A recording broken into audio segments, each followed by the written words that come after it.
Book of Esper की last episode के and पे हमने देखा था कि ज़ू फैन उस लड़की ज़ाओ को बहुत ज्यादा इंसल्टेड कर देता है क्योंकि वो बार बार ज़ू फैन का मजाक उड़ाने के लिए उसको ग्रैंड मास्टर सॉन्ग कह रही होती है। सिस्टर चूचू ये सब कुछ देखकर कहती है ये लड़का तो वाकई में बहुत ज्यादा बुरा है, इसकी हिम्मत बहुत ज्यादा बढ़ गई है कि इसने सारे लोगों के सामने एक लड़की की बेइज्जती कर दी। लेकिन इन बेचारों को तो पता ही नहीं है कि ज़ू फैन कितना बड़ा कमीना है, वो किसी भी लड़की की बेइज्जती तो क्या किसी लड़की के कपड़े भी उतार सकता है। ज़ीटियान हेड ओनर चूचू से कहता है सिस्टर चूचू लगता है कि आपको इसके बारे में कुछ भी नहीं पता, आप तो बस यही सोच रही होंगी कि इसने यहाँ पर ऐसा किया है, लेकिन ऐसी बात नहीं है। उस लड़की ने इसका मजाक उड़ाने के लिए इसे बार बार ग्रैंड मास्टर कहा, इसी वजह से उसे गुस्सा आ गया और उसने उसकी बेइज्जती कर दी। ज़ू फैन बेइज्जती करने के मामले में किसी को नहीं छोड़ता, चाहे वो लड़की हो या लड़का हो। इसलिए मैं आपको भी यही मशवरा दूंगा कि आप फ्यूचर में इसको कभी भी इस तरह गुस्सा मत दिलवाना, नहीं तो ये आपसे बदला जरूर लेगा। सिस्टर चूचू भी बहुत ज्यादा गुस्सा हो जाती है और कहती है इसकी हिम्मत कैसे हुई, ये मुझसे बदला लेगा। ज़ीटियान कहता है आप तो बिल्कुल एक वाइफ की तरह रिएक्शन दे रही हैं। सिस्टर चूचू उसकी बात सुनने के बाद शर्माना शुरू कर देती है।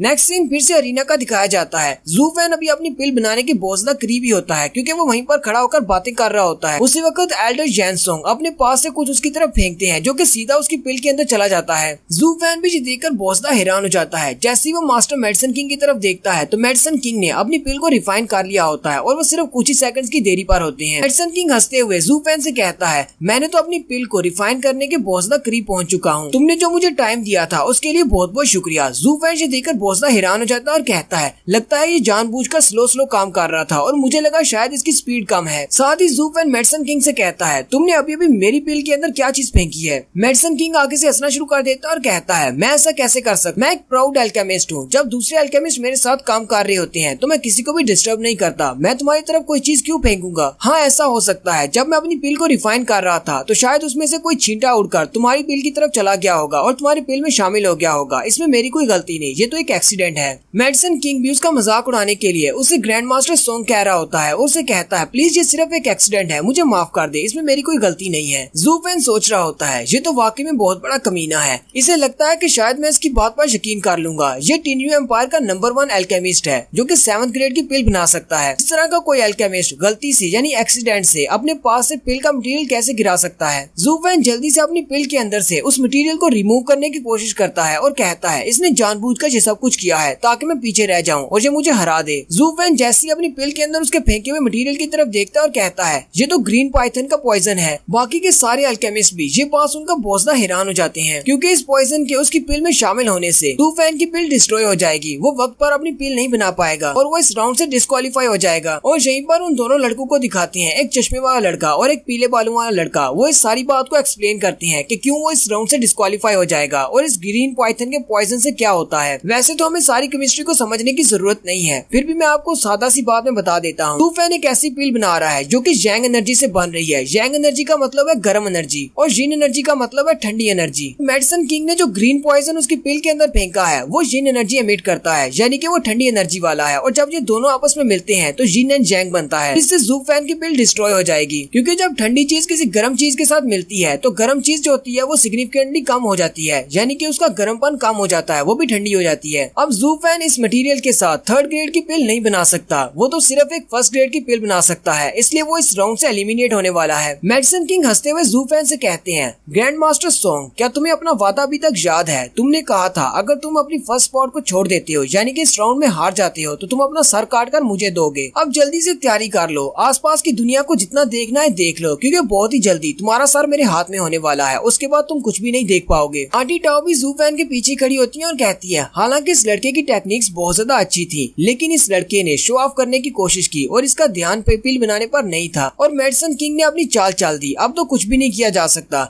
ये लड़का पहले उसके साथ शर्त लगा चुका है, अब इसे अपना सर काट कर उसे देना ही पड़ेगा। हांगपो भी बहुत ज्यादा खुश हो जाता है और कहता है एल्डर जैनसोंग तो वाकई में एक जीनियस है, उन्होंने तो एक झटके में गेम ही पलट दी। हेजू टावर की तीनों ओनर्स भी ऊपर से खड़ी नीचे की तरफ देख रही होती है और कहती है हमने थोड़ी देर पहले इसकी इतनी ज्यादा तारीफ कर दी लेकिन ये लड़का इस तारीफ के काबिल नहीं है। मास्टर डूडैन कहती है आज इस लड़के को इतना ज्यादा शो ऑफ करने की क्या जरूरत थी, इसे लगता है कि ये बहुत ज्यादा अच्छा मास्टर बन चुका है लेकिन इसने जानबूझकर अपने हाथ से मौका गवा दिया। अब ये वहाँ पर चुपचाप क्यों खड़ा है, अब ये कुछ कर क्यों नहीं रहा। मास्टर किंग का ही कहती है अगर इसी तरह चलता रहा तो मुझे नहीं लगता कि ये लड़का हमारे हेजू टावर को बचा पाएगा, लेकिन अब तो मुझे ऐसा लगने लगा है कि हम तीनों को मिलकर इसका सर बचाने की कोशिश करनी चाहिए क्योंकि बहुत ही जल्दी मेडिसिन किंग इसका सर काटने के लिए आएगा। डैन डैन आगे बढ़ती है और मास्टर डूडैन से कहती है मास्टर डूडैन डैन प्लीज कुछ करें, मेरे हस्बैंड की जान बचा लें। मास्टर डू डैन उसे कोई भी जवाब नहीं देती क्योंकि वो उसको नहीं बचा सकती। मास्टर डू डैन आगे बढ़ती हैं और ज़ीटियान और मास्टर ज्यू से कहती हैं, मुझे लगता है कि आप लोग इस लड़के को अच्छी तरह से जानते हैं। आपका कहना है कि वो आपका दोस्त है। आप इस बारे में क्या कहना चाहती हैं? क्या लगता है कि हम सब लोगों को मिलकर आगे बढ़ना चाहिए और उस लड़के को बचाना चाहिए या नहीं? ज़ीटियान आगे से हंसना शुरू कर देता है और कहता है, तुम सब लोगों को लगता है कि हम उसे बचा सकते हैं, ऐसी बात नहीं है। हमें उसे बचाने की जरूरत नहीं है क्योंकि मुसीबत पड़ने पर वो लड़का अरीना में मौजूद हर एक शख्स को मारकर अपनी जान बचा सकता है। वो इतना ज्यादा पावरफुल है। मास्टर ज्यू कहते हैं, मुझे लगता है कि इस वक्त वो लड़का इतना ज्यादा गुस्से में होगा कि उसके फेफड़े भी फटने वाले होंगे, लेकिन फिर भी उसने अपने गुस्से को अभी तक काबू किया हुआ है। ज़ीटियान कहता है, हाँ मुझे भी ऐसा ही लगता है क्योंकि वो एक जीनियस डेविल है, लेकिन अगर उसके सामने कोई और उसे धोखा दे जाए, यानी उसके साथ कोई ट्रिक खेल जाए, तो उसे तो बहुत ज्यादा गुस्सा आएगा ही। लेकिन मुझे समझ नहीं आ रही कि वो अब तक इतना शांत क्यों है। उसने अभी तक मेडिसिन किंग को मारा क्यों नहीं? मास्टर डू डैन उन सब की बातें सुनकर बहुत ज्यादा हैरान हो जाती है और कहती है, हम लोग तो उस लड़के को बचाने की कोशिश कर रहे हैं और ये लोग ऐसी बातें कर रहे हैं कि वो मेडिसिन किंग को मारने वाला है। उसी वक्त उन्हें पीछे किसी के गिरने की आवाज आती है। मास्टर डू डैन जैसे पीछे की तरफ देखती है तो पीछे डोंग तियानबा गिरा होता है। वो बहुत ज्यादा डरा हुआ होता है। वो उन सब से कहता है, ये लड़का मेरा दोस्त सोंगजू नहीं है, मैं इस लड़के को नहीं जानता। वो तीनों ही मास्टर जू फैन की तरफ देखती है और कहती है, अगर ये तुम्हारा दोस्त सोंगजू नहीं है तो फिर ये लड़का कौन है? और यहीं पर अंदर वाले जू फैन को भी दिखाते हैं, हमारे ओरिजिनल वाले जू फैन को, जो कि बहुत ज्यादा गुस्से में है। जू फैन की बॉडी से उसका किलिंग इंटेंट निकल रहा होता है। किलिंग इंटेंट एनर्जी की तरह का होता है, उसमें से ऑरा निकलता है। उसकी बॉडी से ब्लैक कलर का ऑरा निकल रहा होता है।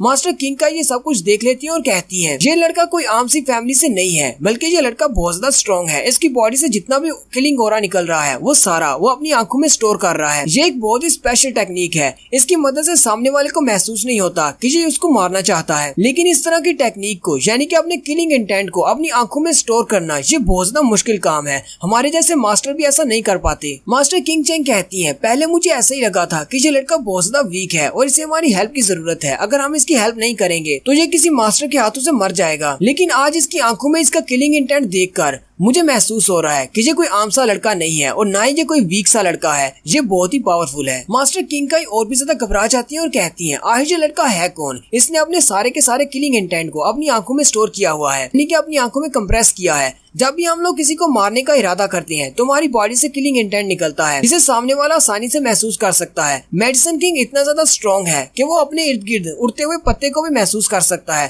फिर वो इसका किलिंग इंटेंट क्यों महसूस नहीं कर पाया? क्योंकि ये लड़का जो कि सोंगजू की जगह पर है, ये मेडिसिन किंग से भी ज्यादा स्ट्रॉन्ग हो सकता है। मास्टर किंग काई मास्टर लॉन्गजू की तरफ देखती है और कहती है, आई ये लड़का है कौन और ये यहाँ पर क्या कर रहा है? हमारे हेजू टावर में इसका क्या काम है? ये किस मकसद से यहाँ पर आया है? आप लोग इस लड़के को जानते हैं तो आप लोग बता सकते हैं कि इसका यहाँ पर आने का क्या मकसद है? मास्टर ज्यू से कहते हैं, तुम सब लोगों को परेशान होने की जरूरत नहीं। इस लड़के का यहाँ पर होना हेजू टावर के लिए बहुत ज्यादा अच्छा है, बुरा नहीं है। और यहीं पर लांगनुई बोलती है और जू फैन की तारीफ करते हुए कहती है, मैं ये बात अच्छी तरह से जानती हूँ कि ये लड़का बिल्कुल भी अच्छा नहीं है, ये एक बहुत ही बुरा इंसान है। लेकिन ये बात भी मानना पड़ेगी कि इस वक्त हेजू टावर को अगर कोई बचा सकता है तो सिर्फ यही लड़का बचा सकता है, इसके अलावा कोई नहीं। मास्टर ज्यू और लांग जी दोनों ही उसकी तरफ देखकर बहुत ज्यादा हैरान हो जाते हैं कि ये जू फैन की तारीफ क्यों कर रही है। लांगनुई भी आगे से शर्माना शुरू कर देती है और उन दोनों से कहती है, तुम दोनों मेरी तरफ घूर कर क्यों देख रही हो? हाँ ये बात ठीक है कि मैं उसे पसंद नहीं करती, लेकिन ये बात भी सच है कि उसके पास बहुत सारे स्किल्स हैं और वो बहुत ज्यादा स्ट्रॉन्ग है। अगर हेजू टावर को कोई बचा सकता है तो सिर्फ वही बचा सकता है। मास्टर ज्यू और लांग जी हंसना शुरू कर देते हैं और कहते हैं, ये जू फैन है ही ऐसा। हालांकि वो एक बहुत ही बुरा इंसान है, लेकिन अगर आप उससे नफरत भी करते हैं फिर भी आप उसको एडमायर करेंगे। ज़ीटियान भी हंसना शुरू कर देता है और कहता है, मुझे नहीं लगता कि अब ये लड़का अपने आप को ज्यादा देर तक रोक सकता है। ये मास्टर मेडिसिन किंग को आगे बढ़कर मारने वाला है, जबकि सिस्टर चूचू उसके पास ही खड़ी होती हैं। जू फैन को भी दिखाते हैं। जू फैन अपने हाथ के अंदर अपनी पावर्स को स्टोर कर रहा होता है और वो आगे बढ़कर मेडिसिन किंग को मारने वाला है।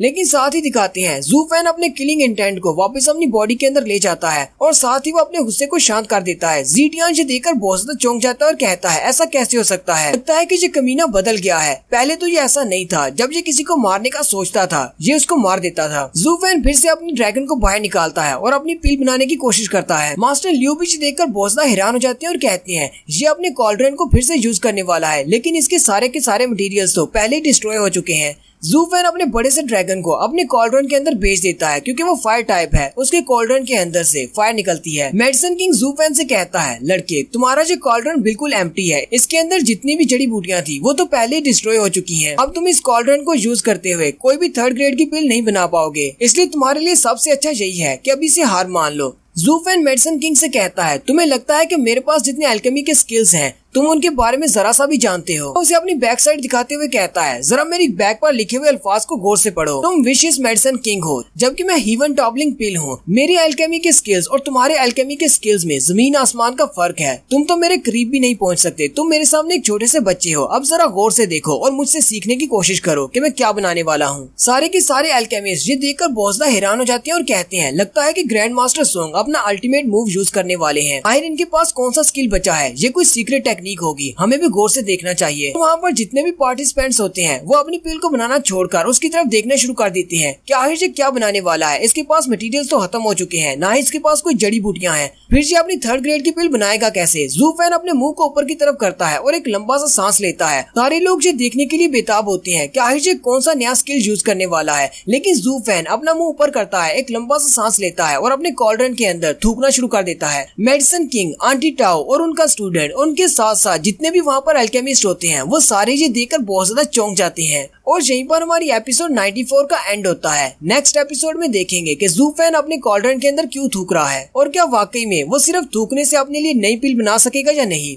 वीडियो की एक्सप्लेनेशन अच्छी लगी हो तो कमेंट करके जरूर बताइएगा। चैनल को सब्सक्राइब कर दे, वीडियो को लाइक और शेयर कर दे। शुक्रिया।